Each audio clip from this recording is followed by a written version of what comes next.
Previously on the season. I was making friends, started playing basketball good, and it got better. You know, I just want to keep taking my classes, pass all my classes, do a good job in practice, and enjoy my time in college. Here we go, guards. Here we go, guards.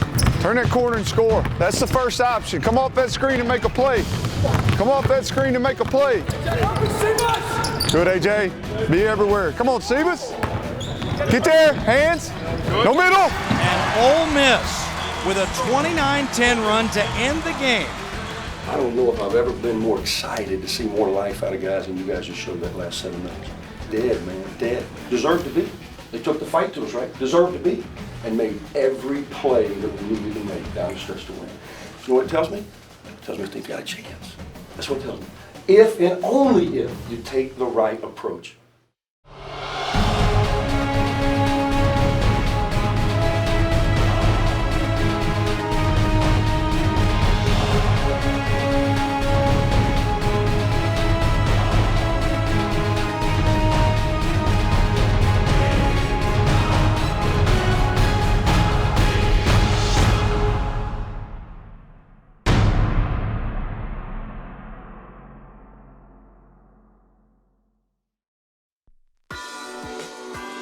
Entering his junior year, Jarvis Summers is widely believed to be one of the most improved players in the country.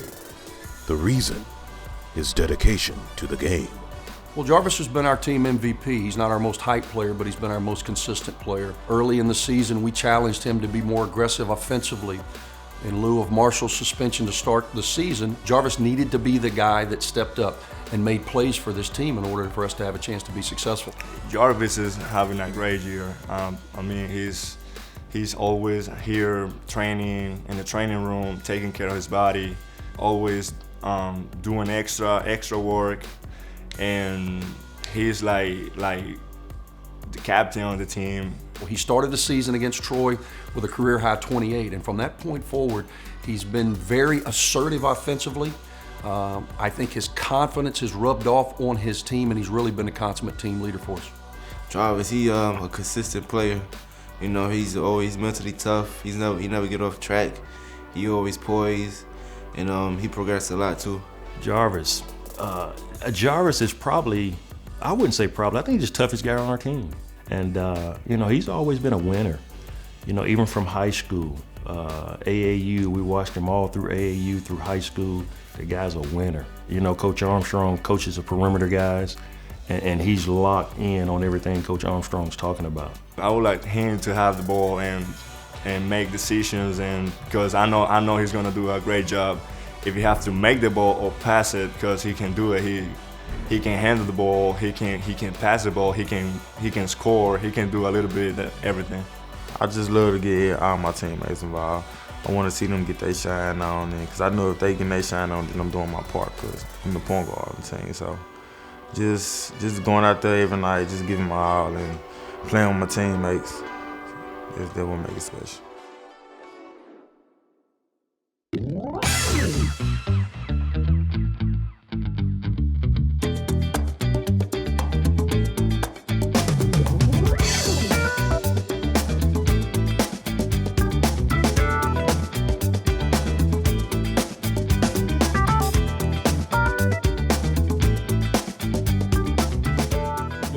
Look at it play.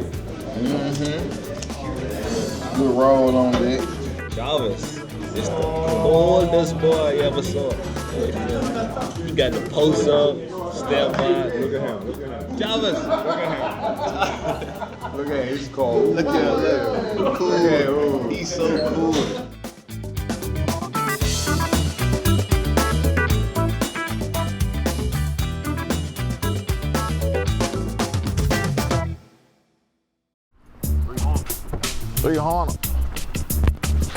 Three Honda. That's basically it. Just bringing that extra boost. You know, whenever my teammates down, you know, pick them up. This year, I say everybody more focused. We listening more. We just love playing together. Let me in. Got a game to play. You don't know what's going on. You don't.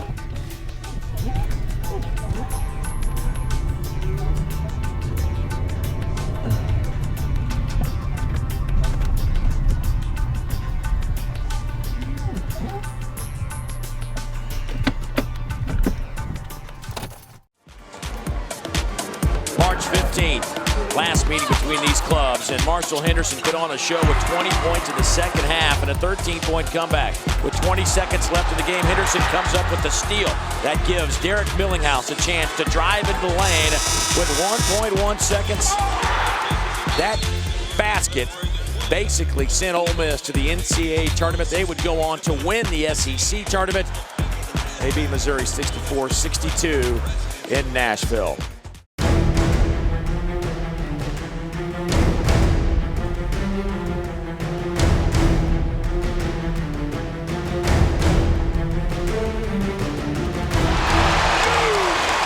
And we are now officially underway. What's that, 56 straight now? 56 straight games with a three-pointer. Every game of his Ole Miss career has included at least one three-pointer. Ross answers out of the corner. Henderson. Unbelievable.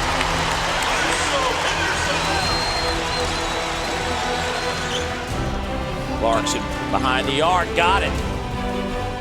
Summers, big strong move, got a good screen on the outside by Henderson, and he's on the board. 3 out of 4 behind the arc, comes off a couple of screens, fires from the corner. Oh my goodness, is it going to be one of those nights? Are you serious? Now here's Henderson. Are you kidding? Behind the back? Ole Miss out front, 19-14.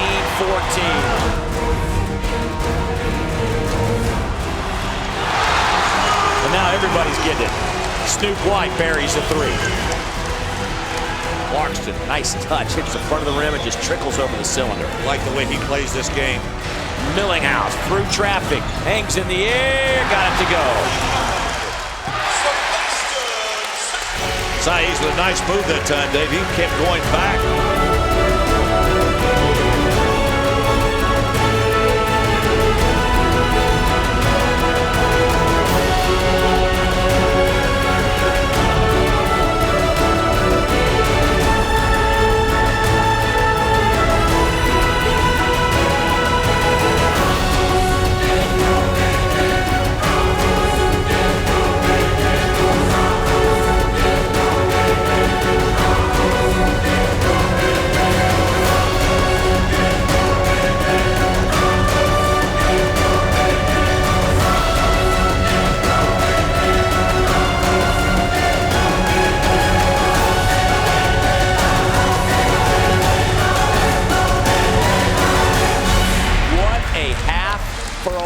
Missouri, it's the most points they've given up in a half all year. And Ole Miss leads it by 15.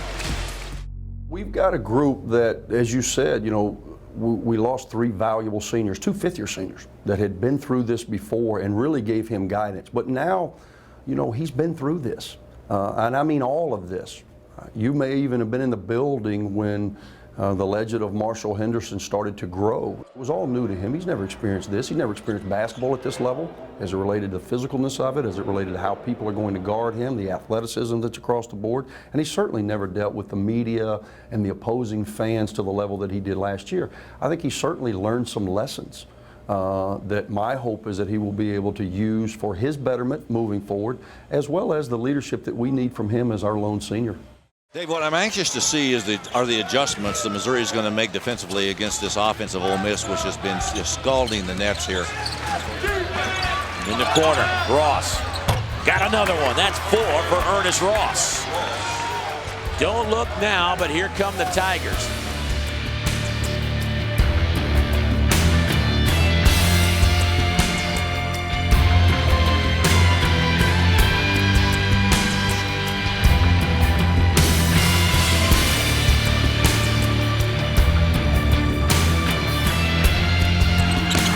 Brown, tough shot, count it. Jabari Brown is back. And hello, Missouri. It's a one-possession game. Down 15 at the break. They have knocked it to 2. Snoop White off to Henderson. Come on. Seriously? Are you serious? He had his back to the basket. Nobody behind those 2 guards out front. Oh, there's a bad pass. Steal by Millinghouse. You see how he protected the ball? Clark for 3. Yes. Nice job by Missouri that time. Brown in the lane. Got it. Off to Summers. Jarvis right down the lane. Foul. Count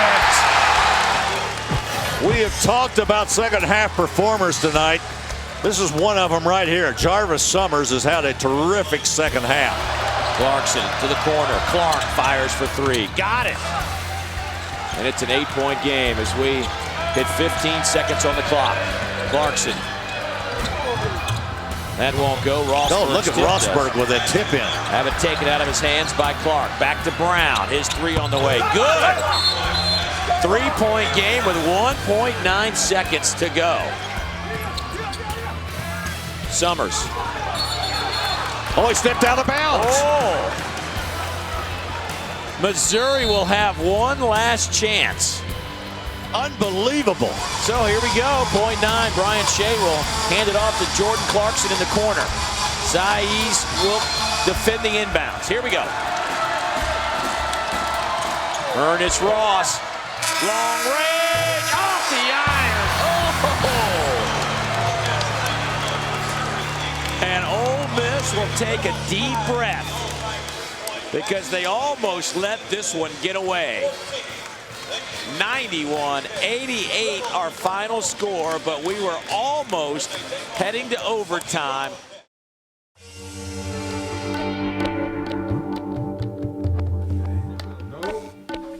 You already know who it be. Welcome to the crib. Hey, I got the most heart on the team. You might be right, real talk. I got heart. I got heart. You my size, I break talk. Hey, I got heart too. You my size, I break talk. Hey, I got heart too though. Hey, for real talk. I'm talking about anybody. Hey, anybody. Marco side. Don't get drunk. Hey, I said Marco side. I didn't say Marco. Marco.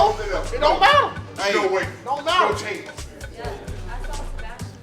Need a bandwagon right now. Miley, Lady Gaga, Kesha.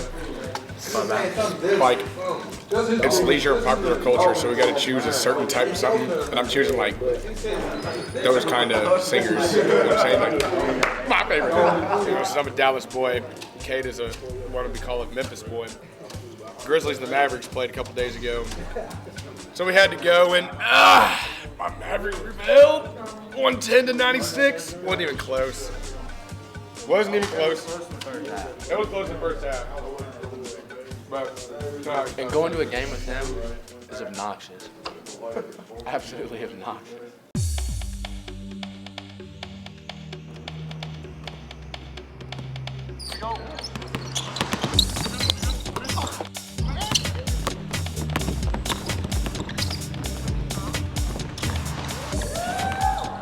If the guy we have the box on comes off the ball screen, we're trapping it, and if he gets the corner turn, you switch on to him, okay? We're not leaving him. Box and 1. Y'all run 2 up, and just run to Kate's side.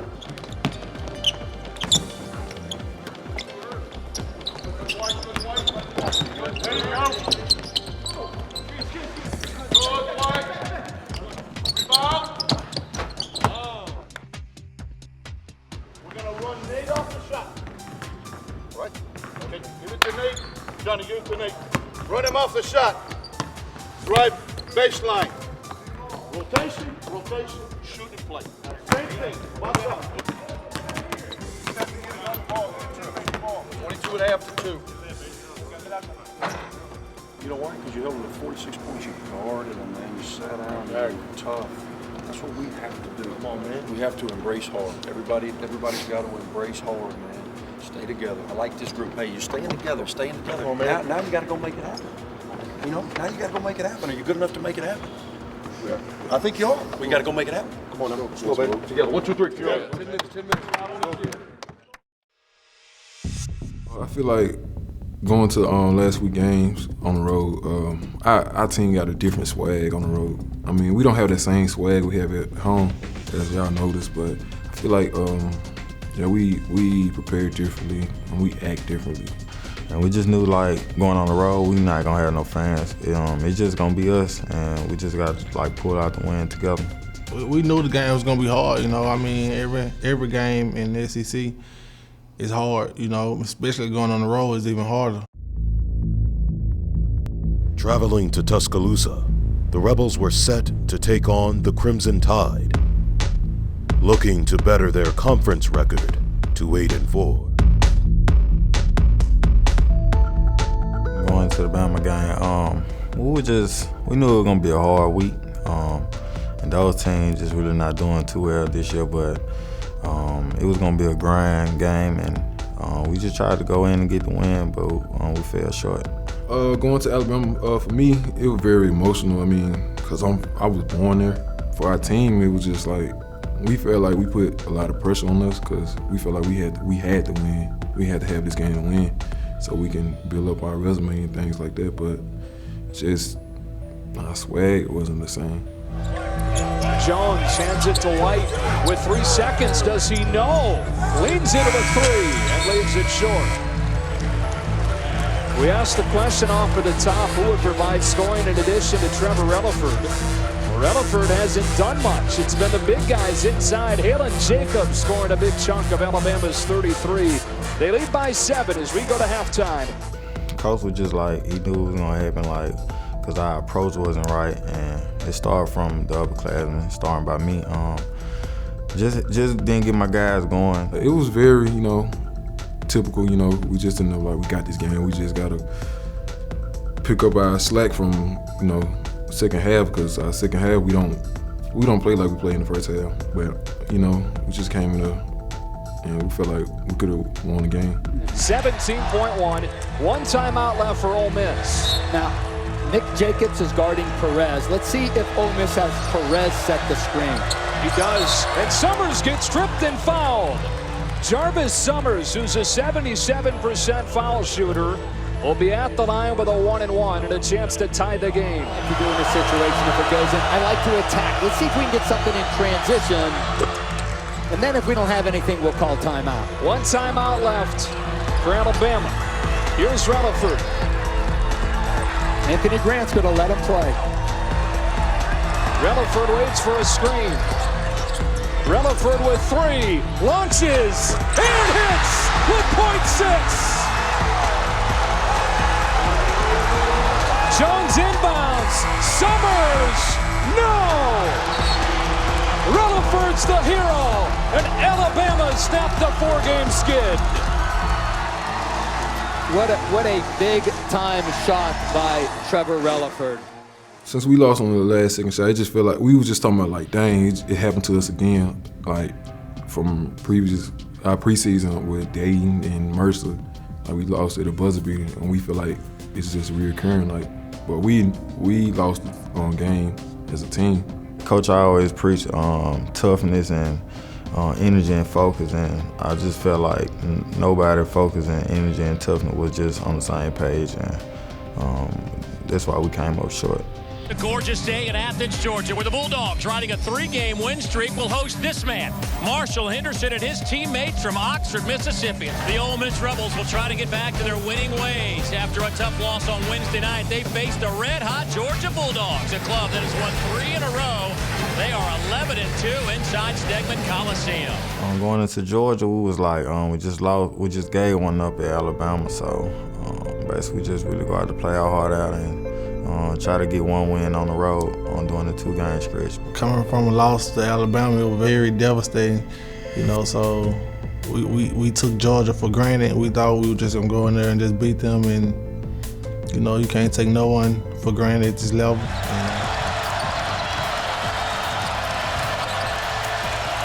Gains all over Marshall Henderson. Summers gonna have to create. Got bumped in the leg. Will go. A chance to tie it up with the free throw. for time.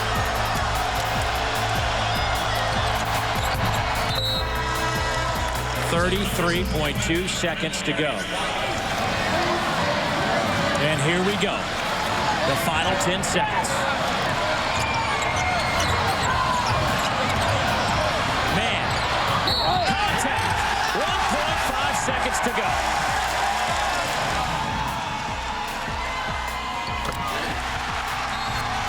Ole Miss has a timeout, and they will use it.